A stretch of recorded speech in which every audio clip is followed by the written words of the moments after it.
I was in Nigeria. That was my first trip to Nigeria in the 80s. But it used to was 85, 86.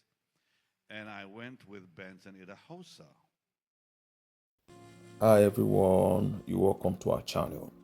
Alright, in this video, God's servant Pastor Benny recounts some of the encounters he had with the man Archbishop Benson Idahosa. I met him in Canada years ago. He was very dynamic, very dynamic. When I met him, how many of you are old enough to remember him? Put your hands up high. How many of you are young enough not to remember him? Put your hands up high. Okay. Well, he was an amazing man of God. Amazing man of God. So he invited me to come to Nigeria, and he asked if I would come for 2 weeks. I said yes. But when I met him, I did not tell you that. It was in Miami, Florida. He stood on the head table and he led 5,000 people in a song. Mine eyes have seen the glory of the coming Lord.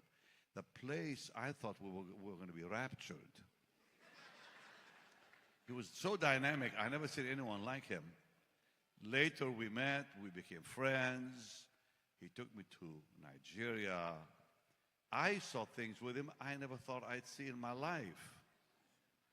Now, you young people, how many young people are here? Stand up, stand up. Look how many young people are here. Wow. I think some of them stood up that want to be young people.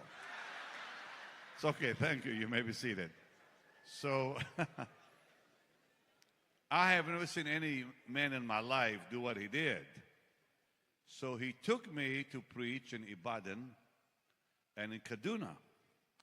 So when we went up to Kaduna, we get to the airport, not one of us has a ticket. Nobody has a ticket. Nobody knows we're coming. He goes to the pilot.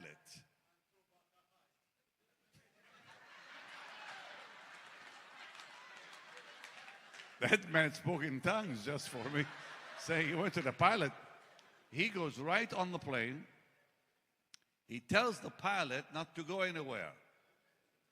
He asks the passengers, it was already full, they were about to take off to Kaduna. He tells the pilot he's not going nowhere. He kicks everyone off the plane. Benson goes up on the plane and kicks everybody off. And the whole plane is empty now. And he's telling them all to wait outside. Not one of us had a ticket or a boarding pass. He puts us on the plane, first class.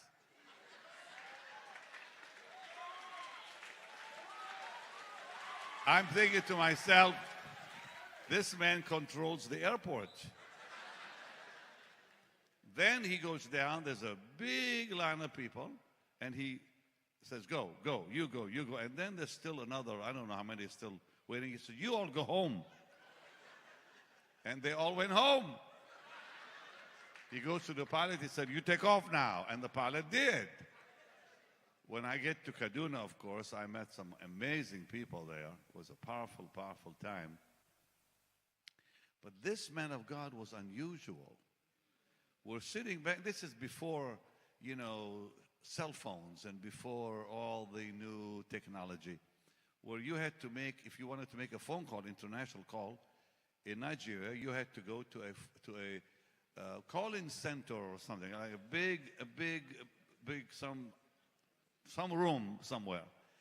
And you sat down and waited, and somebody was doing the wires, the old wires. This is back in the 80s. And so we waited for 2 hours. A young man comes in. And he gets on his knees. He says, Papa, I have asthma. And Benson said, open your mouth. And he opens his mouth and he breathed like that. And then he slapped him real hard. I never saw anyone slap anyone in my life before. He slapped him so hard, I thought the man's face will come off. He said, "You are healed." And he went woof like that. And the asthma came out of him just like that. The man was healed of asthma. I was stunned. I thought, dear God, this man, I never saw anybody slap anybody. I remember my wife's grandmother telling me, Smith Wigglesworth, she had been to his meetings in England, and he used to punch people. And some man died in his meeting, and he said, "Pick him up," and he actually punched him in the stomach. He said, "In Jesus' name, rise." Wham! Nothing happened. The guy fell. He was still dead. He said, "Pick him up again." He punched him the second time, and he fell down dead. Third time, he punched him in the face, and the man came back to life. And when my wife's grandma told me that he came back to life, I said, "I'm glad he came back to life. Otherwise, he would have killed him for sure." But I never saw anyone punch people or slap people to get healed. That was my first experience with Benson. But Oral Roberts told me something. Now, I had not, I wasn't with Oral when he went. It was after I went.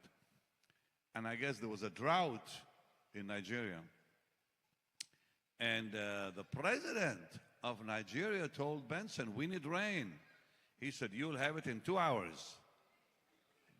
That's what he said to him. Now, that's Oral told me that. Oral was there with him. And he said it rained exactly 2 hours later. So, people like him are rare. I mean, most of them are in heaven now. So, you were a young boy. How old were you? Young, but what? You remember what? 10? Or more than 10? Okay, so like in your teens, and you came with your mother, a pastor, and I remember that morning, dear Lord, 30,000 people in that church had 3 levels, and the fans did not work. Half of them did not work. I was so hot, I almost fainted. And everywhere I would, every service, they would give me a robe, a new robe for it. I looked like the Pope with colors every day. One day it was yellow and red and green and blue, and the next day was other colors. And it was wonderful to wear them because when you got hot, all you did is this. Had your own air conditioning. But it was a wonderful time for me that really changed our life. And I love Nigeria. I really love Nigeria. I was just there. How many are from Nigeria?